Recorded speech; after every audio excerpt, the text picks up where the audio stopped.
Hey guys, welcome back to Magic TV. My name's Craig. It's 12 o'clock on a Sunday. It's time for a Q&A. Sorry, I'm in a kind of a weird location again this week. I'm filming this live from Blackpool. I am so tired. I obviously went to Columbus, which is where I filmed the last Q&A. And then I went to Magic Live, had an amazing time. I'm going to be doing a video on Magic Live soon, but it was very hard work because I was on the booth all day, every day. So that was kind of tiring, but hello to everybody I saw at Magic Live. I had an amazing time. But then it was kind of like 24-hour flight back. And I got back at like 11 o'clock into the country and raced straight up to Blackpool, where I was performing last night with Ryland at the House of Secrets. And I'm going to be here for the next week. So we're just getting ready to do the show again tonight. So I'm filming this on the Saturday. So I'm very tired, and I'm filming this in this house that we've hired in Blackpool. But hopefully things will be going back to normal soon. Anyway, yeah, this is the Q&A this week. So if you haven't seen one of these before, the idea is that I take all of your questions that you've asked over the course of the week, and I try to answer them to the best of my ability. If I normally film these on a Tuesday or a Wednesday, so you want to guarantee to get your question answered, get it in by a Tuesday or a Wednesday, and please don't forget, because this is very, very important, that I don't read these questions beforehand. So you're getting an off-the-cuff answer.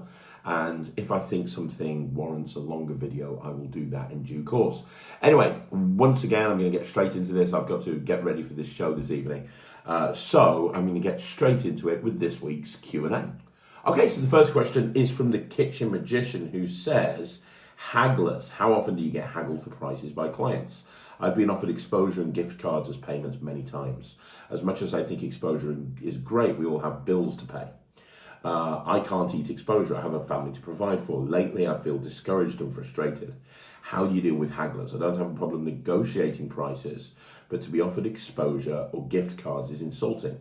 Do you often get people who want your services for cheap or free? Do you negotiate with these people? I normally find it a waste of time. So that's a great question. And really, it very much depends on your situation. So if you're new or if you're breaking into a new area, I think that it's absolutely no problem kind of working for free if you get something else instead. Now, my friend Brad Burton runs a course on how to become a professional speaker, and he's got a brilliant system that he calls ACE. It's an acronym, ACE, and it stands for Assets, Cash, Experience. And he hypothesizes that every single time you get booked for a gig, you need to make sure that you've got one of three things, either assets, cash, or experience. Now, assets means anything that you can use to help market yourself better. So, for example, if you need a show reel and there's a videographer there, and you can get a contract to say, hey, you will get all of the footage of the videographer that's taken of your show, and they're going to film the entire show, and they're going to give you the whole stuff, and you want to make sure that's in a contract, because you don't want to agree to this and then afterwards to go, oh, sorry, we haven't got the film. But as long as you've got it contracted that they will give you that stuff, then that's a really useful thing to have, especially if you're like maybe new into performing on stage and you want material of you performing on stage in a real gigging environment. That sort of stuff is very useful. There's a lot of different assets that fall under that. It could be that there's a professional photographer there and you get all of the photos that they were taking of you and your act and your performance. So the first thing is assets. The second thing is cash, which makes sense, obviously. It's, being paid to do the gig. And the final thing is experience. So, when I broke into illusion shows, I was doing a lot of them for free or next to nothing because I had never done an illusion show before. I wanted experience. I wanted flight time. And even now, I'll still do certain things for free if I want experience in a particular area.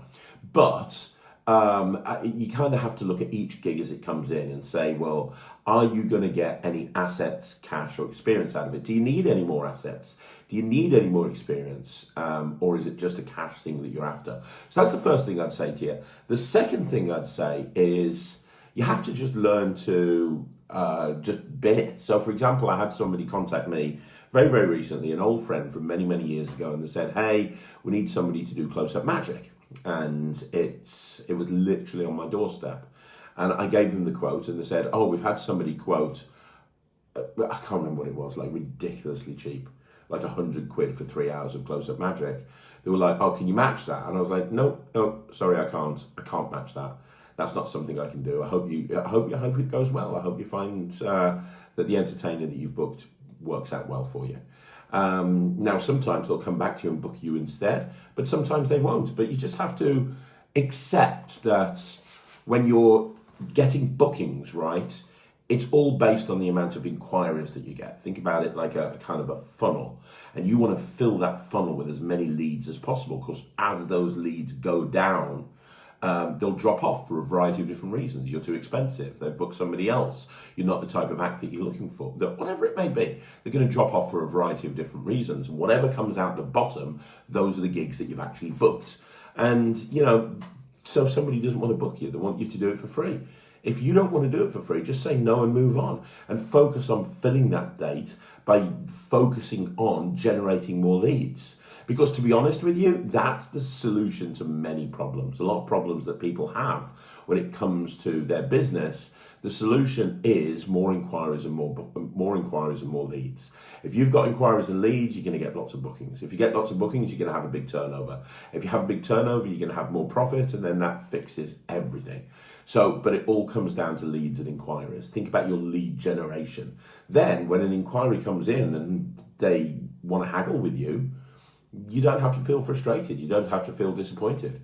You just turn around and say no. You hold your head up high because you know that date's going to get booked out. So, you know, hopefully that's a bit of information that'll help you. Okay, so the next question is from Matt Peters. And Matt says, my Keymaster lives in my pockets and looks like it. I wouldn't worry too much about the spectator saying that's a different key, unless you have a spot shaped like a star on one key or something crazy. My main key has a big scratch across one of the smooth spots on the side.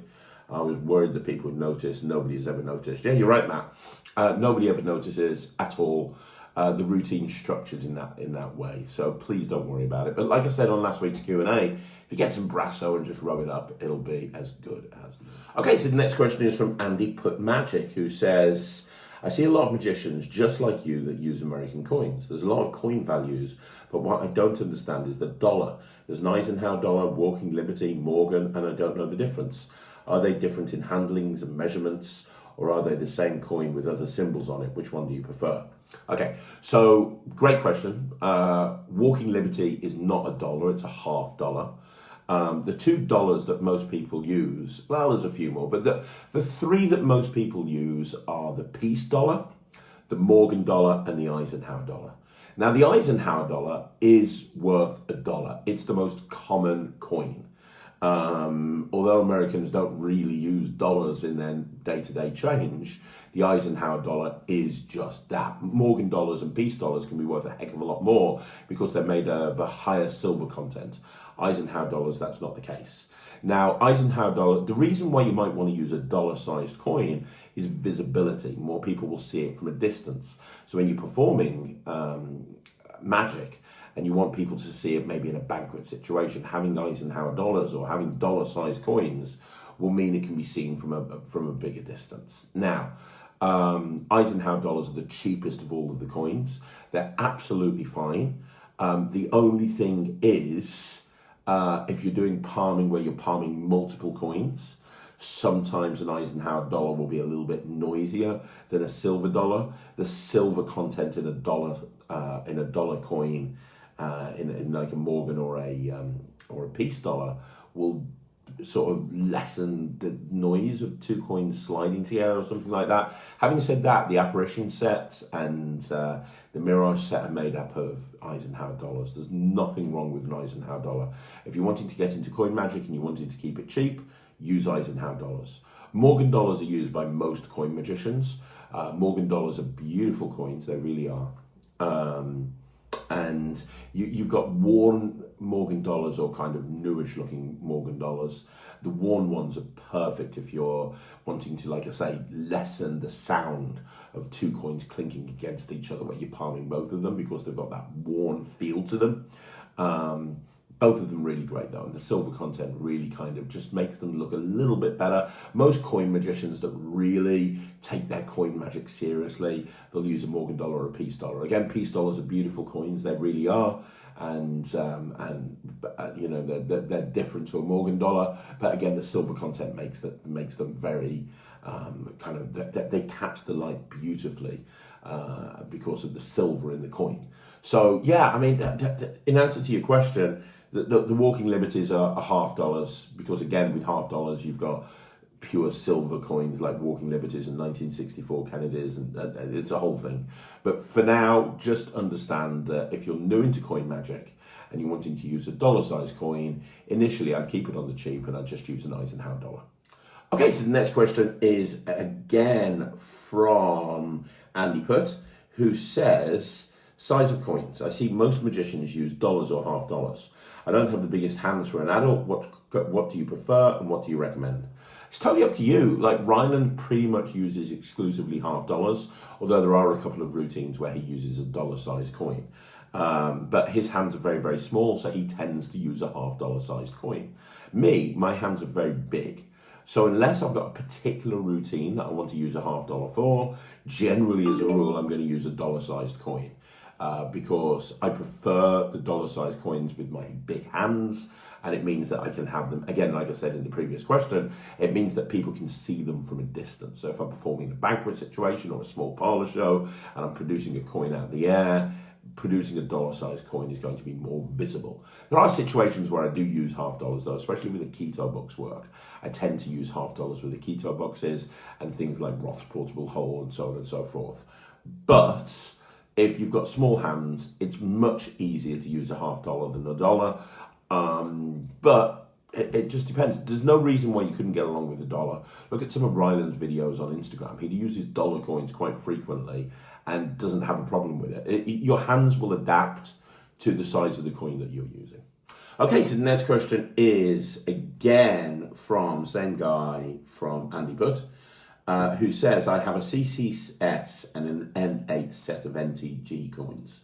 Those are the people with the tutorials that have gone faster than an unattended slice of pizza from a hungry dog. Very true.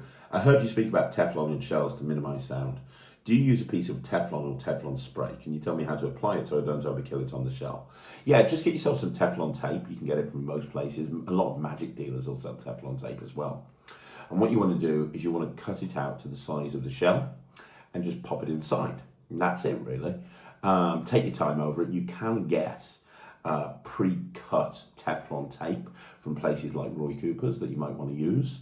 Teflon really does help, and N2G never use Teflon in their coins, so it's worth it does deaden the noise. The problem with the N2G coins is a lot of them are Chinese coins. So because they've got the Chinese coin, they've got a hole in the middle. It's going to make it much harder to actually get that Teflon to match, because you're going to have to cut the Teflon to the right shape of the coin, and you're going to have to cut the hole out in the middle of the coin as well. Else when they're looking at the shell, they're just going to see a big piece of tape through the hole, which is not what you want. And I suspect that's why N2G don't use Teflon in their coins, because most coin gaffers these days, JB Magic, Tango, Roy Cooper's, Jamie Schoolcraft, most of them do tend to use Teflon tape within their shells. At least certain shells. So Jamie doesn't use it for everything. He doesn't use it for normal shells or expanded shells, but he definitely uses it for things like a 3CM or a 3CF. But yeah, so hopefully that helps. Use the Teflon tape, not the Teflon spray. Okay, so it's one final question from Andy Putt Magic, who says, do you know a place where I can find Troy Hooser's book, and do you have any recommendations for first getting into coin magic? The book he's referring to is Destroyers, and Vanishing Ink have the rights to that book. So the first step would be to check out Vanishing Ink. It was written by Josh J. So the first step that I would say is check out Vanishing Ink and have a look at Vanishing Ink. See if they've got any there. They did have a double deal on Destroyers and Moment. I'm not sure if that's still available, but that's somewhere to look at first of all. Second of all, if they don't have any in stock, I would start looking at eBay and the second-hand shops and so on and so forth. Maybe go on Facebook, onto one of the second-hand sites, and see if anybody has one for sale. It's a great book, though. It's well worth picking up. And then in terms of the recommendations, I'm going to go through the same things that I always go through, which is look at Justin Miller's material, look at the Netrix, look at the Metal series by Eric Jones on Illusionist, and finally look at the New York Coin Guys set of DVDs, which is like a 15 set of DVDs. It's the best resource on coin magic I've ever seen. It's only like $50 or $60 or something, I think, and you can get it from My Magic, from Mia Yidid. So any of those are well worth looking into. Next question is from my friend Magic Orthodoxy, who's saying, how do you love that Vegas heat? Man, you know, I love Magic Live, but going to Vegas in the summer is a nightmare. I don't get on with really hot weather at the best of times. So, you know, if anybody's been to Vegas in the summer, you'll know that you walk outside the door of the casino, excuse me, and it's almost like hitting a wall. You know, the heat is so strong. It's almost like literally hitting a wall and walking through treacle. It's an absolute nightmare. I try to stay in the casino as much as possible and not leave, because that way I don't have to deal with the heat. Unfortunately, sometimes I have to. But yeah, loving the Vegas heat, and I hope you're well, David. Okay, so the next question is from B. Wexman, who says, hi Craig, just wanted to say thanks for everything you do for the Magic community. I got to see your P3 show on Thursday night and even participated in the person holding the mystery box. We had so much fun. Man, thank you so much for coming along. I had a great time. Those two shows are going to form the basis of a very big project that me and Penguin are working on at the moment. And, you know, it had an absolute blast. 2 standing ovations both nights, just melted my heart. It really did. You know, it's amazing. It really is. As a performer, every performer has an ego, right? And I have an ego. You know, everybody has an ego. And getting that, you know, standing ovation 2 nights in a row was absolutely incredible. So thank you for that. I appreciate that, buddy. And thank you for coming along and watching the show. Okay, so the next question is from Sean McNulty Magician, who has a question, who says, do you do pickpocketing? And the answer simply is, yeah, a little bit, not too much. I have been booked out by agents in the past to do pickpocketing gigs, and I'm comfortable with watch deals. Watch deals I'm very comfortable with. In fact, I regularly finish my cabaret show or regularly finish a particular routine in my cabaret show by stealing somebody's watch. And in fact, I've got the footage from Smoke and Mirrors when I performed at Smoke and Mirrors, and I'm going to upload that whole footage onto the internet at some point, and do a show breakdown, and you can see on there at the end of the show me stealing the guy's watch. So I do watch stealing. I'm absolutely fine with watch steals, and I'm absolutely fine with kind of taking somebody's wallet. But I'm not really an expert pickpocket. I wouldn't consider myself like a Lee Thompson or anything like that. Body loading, pickpocketing, watch steals, all that sort of stuff is absolutely fine. I do a lot of pseudo pickpocketing routines that are designed to have the look of pickpocketing, whilst in reality I'm not really picking pockets. I do an awful lot of that, but I wouldn't really consider myself a pickpocket. I can kind of blag my way through it by using pseudo pickpocketing and basic techniques, but that's about it. Okay, so another couple of questions actually from Sean McNulty Magician. The first one is, do I have Derren Brown's new book? No, I haven't, so I haven't read it. I plan on getting it when it's reprinted, and I'm going to pay the higher prices. I want to read it, but I'm not that fussed. I'm very busy at the moment, so even if I got it at the moment, I know I wouldn't have time to read it. But I will get it when it's reprinted. And am I attending the Leeds Magic Jam next month? I'd like to. It very much depends on stuff that's going on. There's a lot of stuff going on for me behind the scenes at the moment, which means that my whole September is kind of up in the air, and it very much depends on certain things that are going on as to how busy I'm going to be in September. Sorry to be cryptic, but it'll all become clear soon. So I'm not too sure whether I'm going to be available in September or not. If I am, I'd love to go. I've never been. I think it'd be a blast, but we will see. Okay, so the next question is from Keegan Emmett, who says, hi Craig, thanks for everything you do. I recently lost one of the keys in my Keymaster set. You're welcome, by the way. I don't want to think that I don't want to think I'd have to get a full set to replace the missing one. But I was wondering if you'd be willing to sell just one replacement key for a lower price. I can show proof of purchase through Penguin as well. Would I reach out to them or you directly? I'd reach out to Penguin. They're the ones with all of the stock. I don't have, so I have some complete sets, but that's all I have. But Penguin are really good to deal with. I'd just contact the Penguin customer service team, explain the situation, and I'm sure they can help you. If you hit a brick wall, just come back to me. Okay, so the next question is from Pratek, who says, "Hi Craig, thanks for answering the questions. I read Astonishing Essays by Joshua J, aka Magic 9 Numbers. In it, the experiments conducted with around 600 random participants from all over the world, it was shown that over 50% of people like watching Mentalism, around 13% like watching card magic, and only 3% prefer to see coin magic. Now, since you consider yourself predominantly as a coin guy, I'd like to know your thoughts on that." My thoughts are I don't care, really, to be perfectly honest. Couldn't give a shit. First of all, 600 random participants isn't exactly a fantastically big source of people to pull from. And then the other thing is, like, it's very kind of like 600 random participants. It very much depends on what the type of magic is that they've seen. Who are these people? I've not seen Astonishing Essays, but like what have they seen? Like, a lot of magicians don't do coin magic, right? So they might not have seen a great example of coin magic, or they might have just seen one coin trick. So, for example, if you had a participant that went to see Derren Brown and then went to see an amateur doing a few card tricks and coin tricks, you'd probably say you prefer Mentalism. So I don't really understand how we can base this on just 600 people, especially without knowing what these people have seen. The problem with coin magic is a lot of people only do one coin trick. If that, a lot of people don't do any coin magic at all. Now, I do an awful lot of coin magic. And, I send feedback forms out to all of my clients and I say to them, what type of magic did you prefer? A lot of people say coin magic, but I'm not surprised because that's because I do an awful lot of coin magic. But what's my thoughts on that? My thoughts are, I don't really care. I know what my audience is like. Now, I go out and I perform coin magic, and it gets an incredible reaction. You've seen that from my videos. I am very aware and intelligent enough to know that if somebody was not enjoying my performances of the coin magic and they were preferring the performances of card magic or Mentalism, I would take the coin magic out, because very simply put, when I'm hired to do an event, my goal is to do the best type of magic that I can do for that event, and I need to get the best reactions I can get.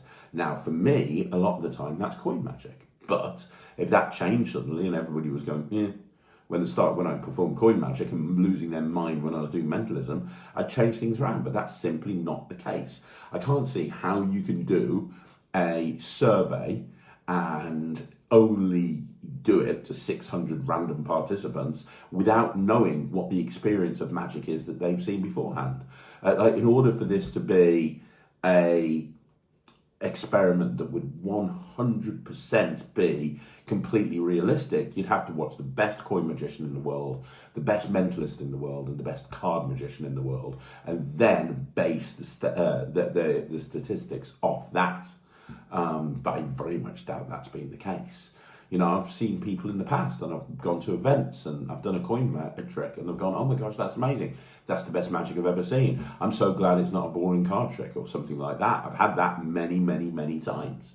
So I think, what's my thoughts on it? I couldn't really care less, to be perfectly honest. Okay, so Pratek's got a follow-up question, which is, in continuation of the above, why do you prefer coin magic over other types? Because it gets the best reaction. So here's the thing. Coin magic, especially opening with coin magic, allows me to perform something that a lot of people haven't seen before. Not a lot of people perform coin magic. So when I perform coin magic, it's something different to what they've seen. How many times have you been to a gig where you take out a deck of cards and you go pick a card and they go, I've seen that one before? Or how many times have you read somebody's mind and they've said, oh, I've seen something similar to that on TV?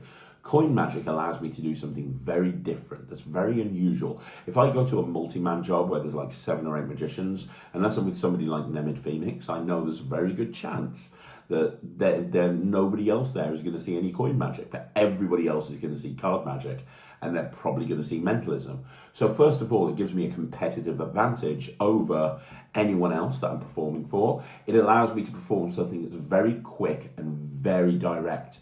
Coin magic, by its very nature, is direct. My opening routine involves me producing a coin and another coin and another coin, making them jump. Within 30 seconds, I've done like 10 moments of magic.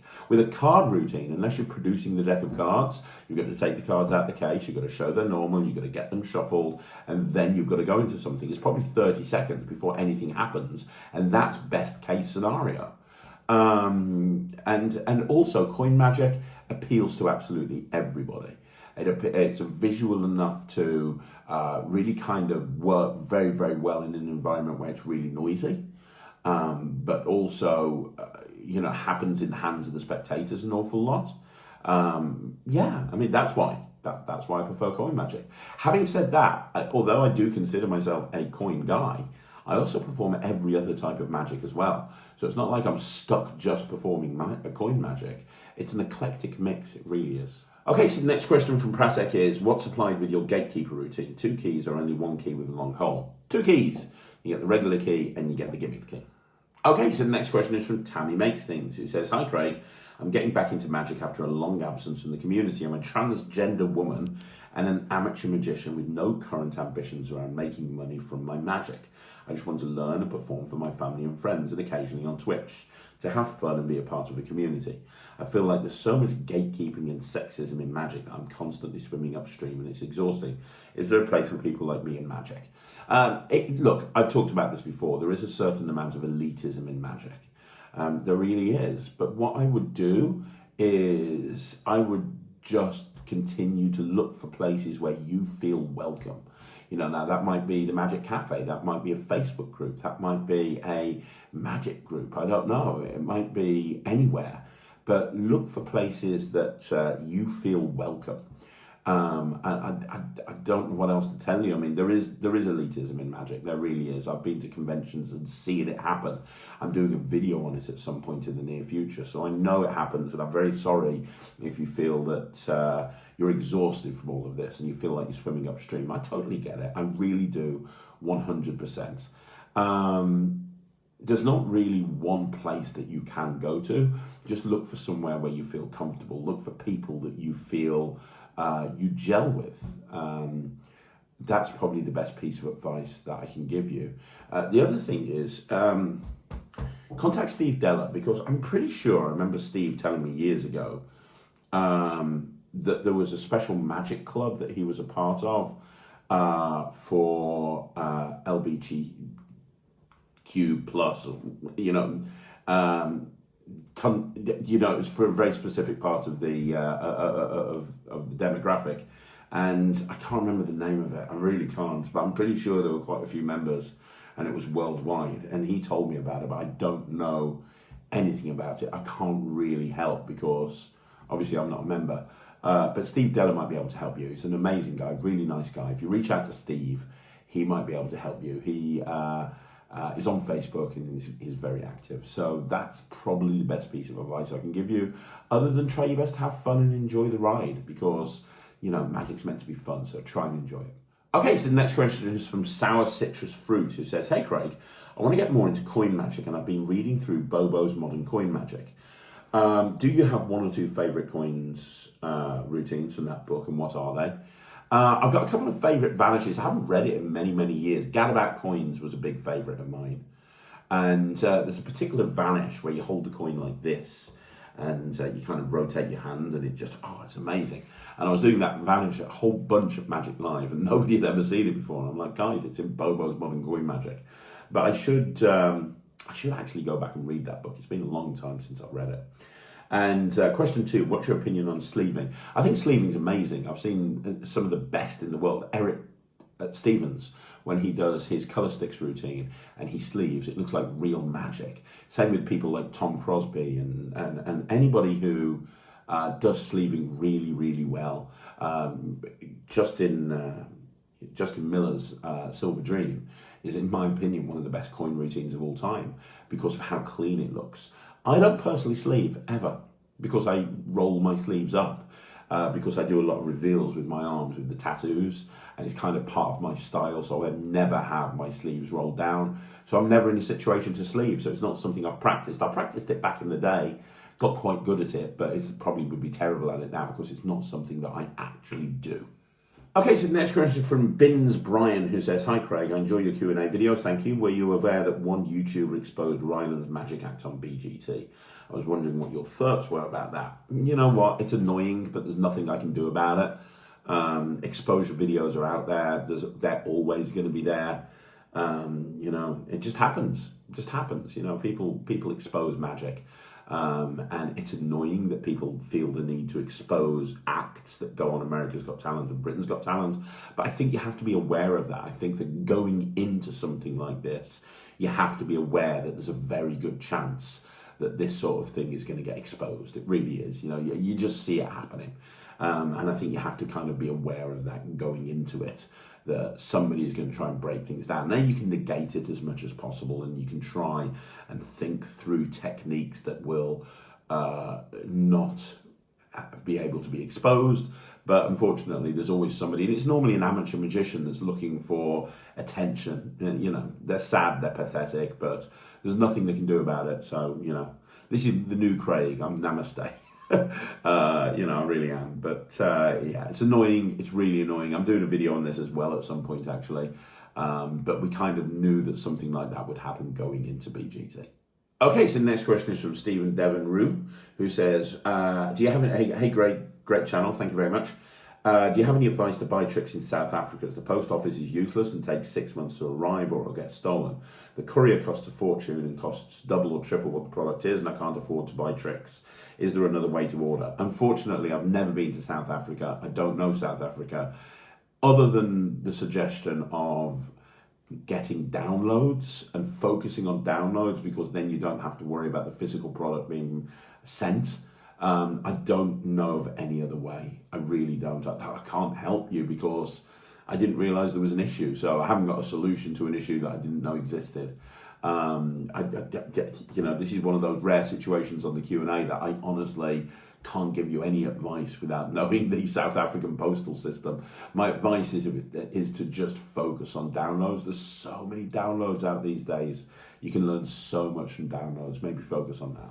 Okay, so the next question is from David Blaine, who says, "Great videos like always, thank you. Are you going to come out with an American version of the new effect with train tickets, Ticket to Ride? Maybe do a bus version?" I don't know, possibly. I mean, it's sold out in the UK at the moment, which is great. It'll be back in any day soon. Ticket to Ride's amazing. I absolutely love that routine.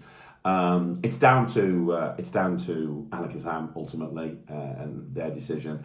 I don't know how popular it would be using American bus tickets. I don't know. The reason I created the routine was because I don't drive and I know what a UK train ticket looks like, and I knew that I could create the stack based on UK train tickets. Whether that would translate into American bus tickets, I don't know. But I don't see a problem with Americans using the UK train tickets, as I've said on various different videos on this channel.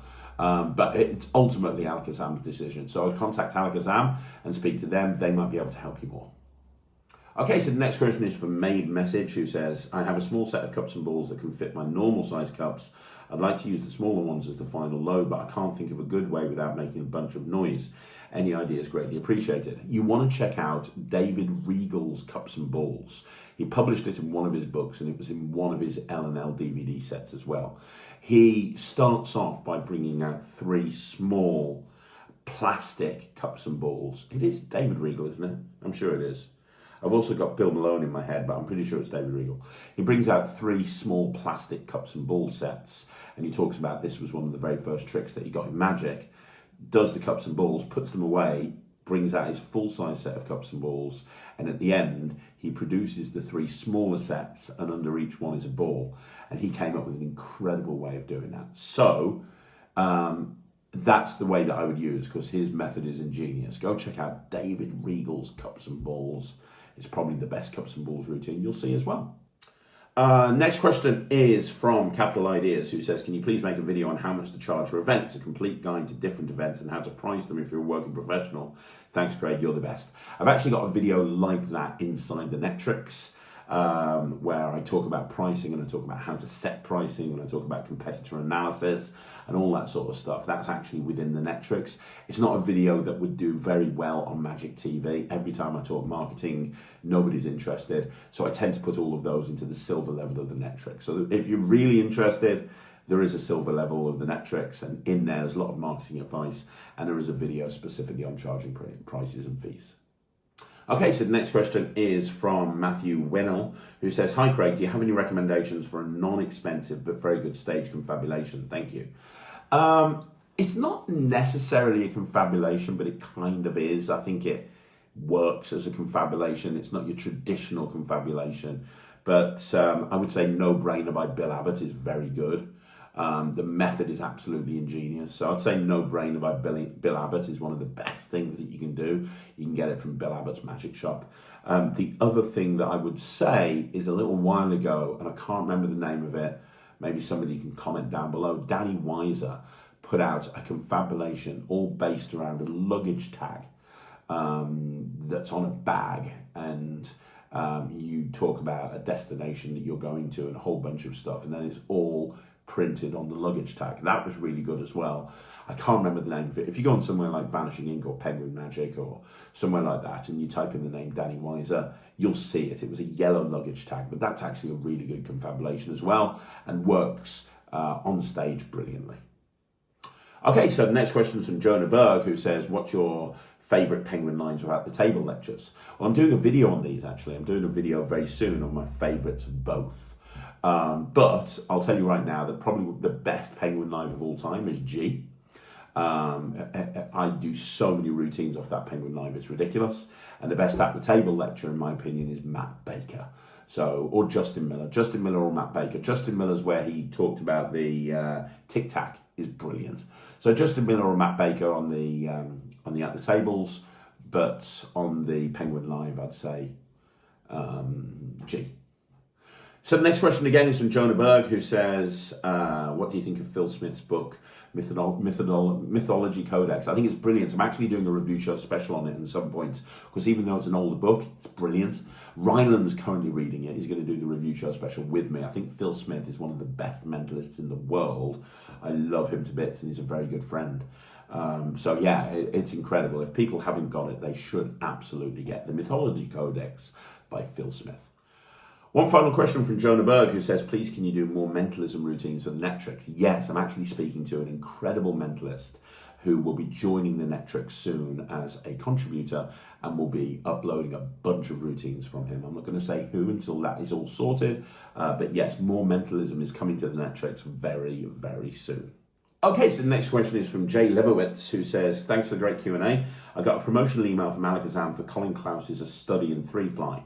The trailer looked great. I've not heard of Colin Klaus and I was not sure what a TUC coin was, although it seems pretty costly. I was wondering if you're aware of him and his work. The project itself was priced competitively, but if the TUC is a prerequisite, it's a major investment. Any substitutes for the TUC? Any similar Ungaff 3-Flies worth checking out for someone with more basic skills? Colin has an Ungaff version on his Alchemy Tree site as part of his Ghost project. Not sure if my hands are up to that though. Colin Klaus is amazing. He's one of the best coin workers I've ever seen. He's part of the Refractor project with Kev G. He's also an incredibly nice person and blows me away constantly with his coin magic. If you go check out my interview I did on Talk Magic with him, you'll see just how talented this man is. He is brilliant. I don't personally use a TUC coin. I've never been able to get on with it. It's the only coin gaff that I don't particularly care for. Having said that, I have seen Colin many times perform with the TUC coin and just blow me away. And it's always made me reconsider whether I should actually use a TUC coin. But I have to be honest, I don't personally use a TUC coin. But I know that other people do and other people like it. And I know that Colin's work on the 3-Fly plot with the TUC coin is very, very good. So that's all I can tell you about that. I'll probably be doing a review more in the future. In terms of ungaffed three flies or ungaffed three flies, the two that you really want to look into are the Daryl one. Daryl's is great, which is still available from various different places. Liasha did one with poker chips, and there were regular poker chips, but there were different colours. That was really cool. If you want a really good three fly, it's kind of an act. So it starts off with the coins appearing, then it goes into a normal three fly. Sorry, it goes into a normal coins across, then it goes into a three fly, then a coin to pocket sequence, and then the coins vanish. There's a whole bunch of stuff going on, and at various different times, you're one ahead and one behind. Go check out my second Alakazam Coin Magic Academy, because on there I go through all of that, and I spend an hour breaking that routine down. And that's my favourite ungaffed three fly, and you can learn that from the Alakazam project. Okay, so the next question is from Devaro, who says, this may seem like a dumb question, but what work do professional magicians do on weekdays when there's less, if none, events? So yeah, great question. Well, first of all, there are events in the week, lots of them. A lot of corporate events happen in the week.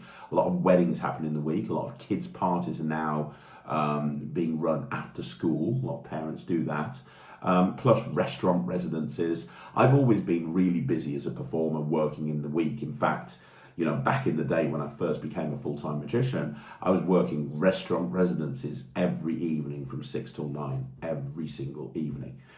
So one, you can be busy, there are events, but two, you are right, a lot of magicians don't work in the week, they don't look for the work in the week, and they just work on the weekend. What do they do? It very much depends on the magician. Now, some magicians are semi-professional, so they have a part-time job in the week, and then they'll do magic on the weekends. The full-time guys that are intelligent, that are clever, will spend that time working on their business, because don't forget, magic is a business. If you just think about your business as going out and performing, you'll have nowhere to go out and perform. So the intelligent magicians will spend the time in the week working on their business, improving their marketing, lead generation, improving their booking systems, improving their customer care, improving their customer journey, all of these factors, working on their social media, working on maybe entering competitions and putting a competition act together, improving as a magician, learning more tricks, creating magic, something like that. But to be fair, there's a lot of magicians out there that don't do that, and they just rely on getting a few gigs here and there, and the rest of the time they're just sitting around doing nothing. I did that for years. My wife had a great job. She was she